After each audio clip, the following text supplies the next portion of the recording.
Welcome back into the Daily Dose. I'm Jeff Hansen. The show's brought to you by Give'emHellBrigham.com and CougarSportsInsider.com, part of the 24/7 Sports Network.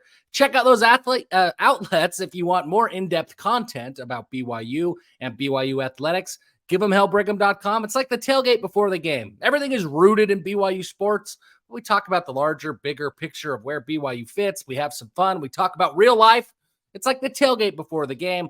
Cougar Sports Insider. Ton of focus on recruiting, the roster, the X's and O's, and the future of the program. Great outlets, essentially extensions of what we do here at the Daily Dose. So check them out. Give'emHellBrigham.com and CougarSportsInsider.com. Let's go back in time. We BYU fans, let's get together. Let's get into a hot tub. Let's go back in time 2 months. We're sitting around, we're sitting around a campfire, we're at a campfire. We're talking. We're setting some goals for BYU's upcoming debut season in the Big 12 Conference. I think one goal that every BYU fan would have almost universally agreed with, bowl eligibility. If BYU gets to 6 wins and goes to a bowl in their first season as members of the Big 12 Conference, that's a successful season. I think everybody would have agreed with that. Yeah, people would have said, well, I see 7, 8, 9 wins maybe. Some people would have said, well, I don't know if they can do it. I see maybe 5. But I think everybody would have agreed that 6, at minimum, you're feeling content. Okay, now we fast forward to today. We've seen BYU play. We're 4 games through the season. And I think that most BYU fans would still agree that bowl eligibility really is the metric for the Cougars. If BYU gets to 6 wins, the season was successful. Sure, there's opportunities. That Kansas game, maybe they let a win slip through their fingers a little bit. Some bad calls from the refs, some tough plays, couldn't stop Kansas when it counted. Maybe that could have been a win and you're disappointed. But if we look at the season at a macro level, 6 wins, I think every BYU fan is happy. So they're halfway there. They've got 3 wins. Let's look at the remaining 8 games because I think we know a little bit more about some of the teams BYU is going to be playing against. And let's look and see, hey, what does BYU have to do? Because it starts on Friday. The game against Cincinnati is kind of a must-win, I think. So let's talk about it. Cincinnati, tough game. This feels like a scheduling loss for the Bearcats. I mean, at the beginning of the season, you're looking at this. They play an emotional game, debut game as Big 12 conference members. They get Oklahoma at home, and then they have to travel across the country, play a night game at BYU on a short week. That's tough for the Bearcats. This feels like a game BYU has to win. I feel like they have to win this one. Cincinnati hasn't been a juggernaut. They have a close win over Pitt, but they've lost to Miami of Ohio. So it's not like they've played phenomenally well. But they did hang with OU. I don't think you ever thought Cincinnati was going to win that game, even as you watched the game play out. But OU, I mean, they hung. They didn't get blown out by OU, and a lot of people thought they would following that game against Miami of Ohio. So I don't really know what to expect from Cincinnati on the field yet. Emory Jones, I think, is playing better than I expected him to. Still has his ups and downs, but I think he's playing well. They play physical. They're a really physical football team. I think BYU has to win on Friday. Bowl eligibility, that's a must-win for me. Okay, next week. The next week is a bye week, and it really couldn't come at a better time for BYU. Kingsley Suamataia, he's banged up, dealing with injuries. Ben Bywater's hurt. Max Tooley is hurt. Eddie Heckard is hurt. And there's a lot of injuries. There's Waylon Lapuaho is hurt. There's a few other injuries on his team. Talon Alfrey is still trying to come back, make his season debut. I think he's close, hopefully after the bye week. The bye week comes at a good time for BYU, no question about it. Following the bye, BYU goes out to TCU. Everybody saw TCU lose to Colorado. Even if you didn't want to watch that game, you found a way to watch that game because everybody was watching that game. It was a shootout, and TCU fell to the Buffs. Tough loss. Other than that, TCU has looked good.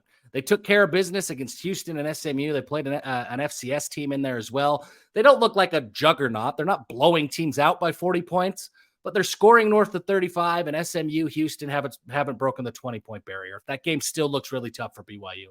Following TCU, BYU will host Texas Tech, and that game looks a whole lot more winnable today than it did a couple of months ago. Tech has lost to Wyoming. They had a close game against Oregon, but they lost. They've lost to West Virginia, and now they've lost Tyler Shuck for their quarterback for the remainder of the year, at least for an extended amount of time with a knee injury. And that sucks. Tyler Shuck is good. He was the leader of that Tech offense. I still think the Red Raiders have some juice on that roster, but that's a tough, tough loss, and it's been a tough start to the season. That game looks a whole lot more winnable. I don't think you're penciling that in as a must win, but it looks like a big opportunity for BYU to pick up a win. Following that Tech game, BYU will travel to Austin and take on the Longhorns, and that looks almost unwinnable. That would be a huge, massive upset at this point. The Longhorns, they're back. They look back. Quinn Ewers looks great. Jalen Ford is fantastic on defense. Steve Sarkisian looks like he's got that team bought into what he's selling.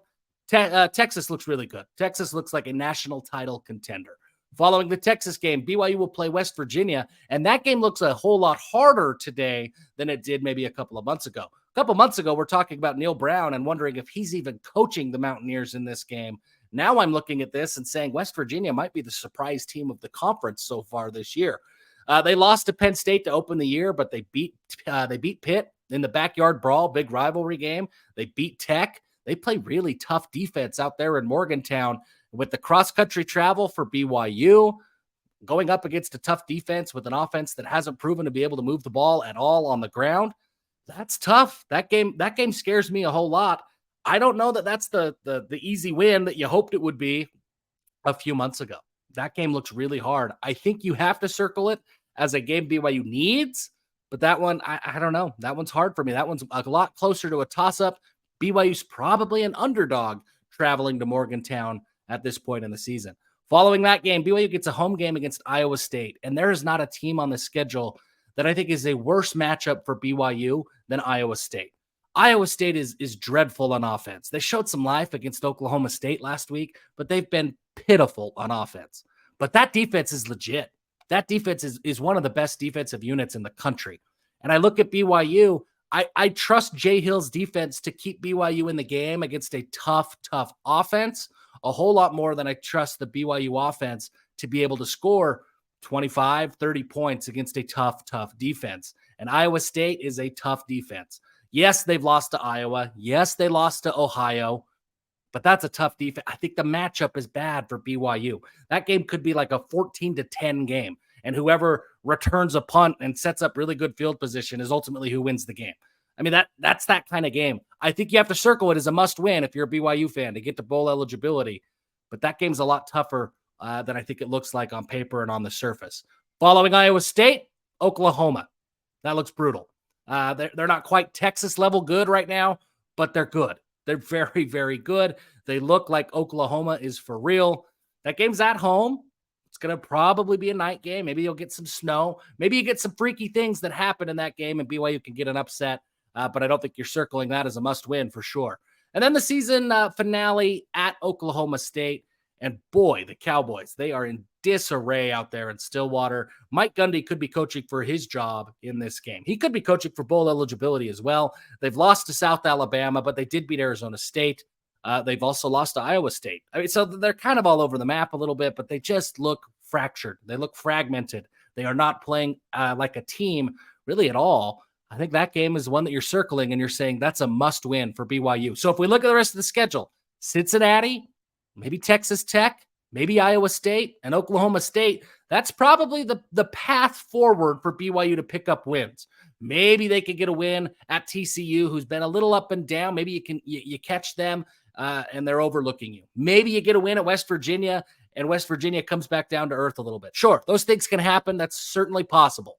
But as you look at the schedule and what remains for BYU, I think you've got Friday night's game against Cincinnati is circled. I think you've got Texas Tech in a couple of weeks, and I think you got Oklahoma State at the end of the season. Those games are BYU's best chance to pick up 3 more wins and hit that bowl eligibility goal. A couple of other games that are toss-ups in there along the way, and then a couple of just juggernauts that Texas and OU look like Texas and OU. Going to be a really tough stretch. The season, man, we wait all year long for the season. It's already 1/3 over. There's only 2/3 left, so enjoy it no matter what happens. And as always, stay tuned to the Daily Dose, and we'll keep giving you daily content talking about BYU and what they're facing. Appreciate you guys coming back. Please subscribe if you haven't. And until next time, give them hell.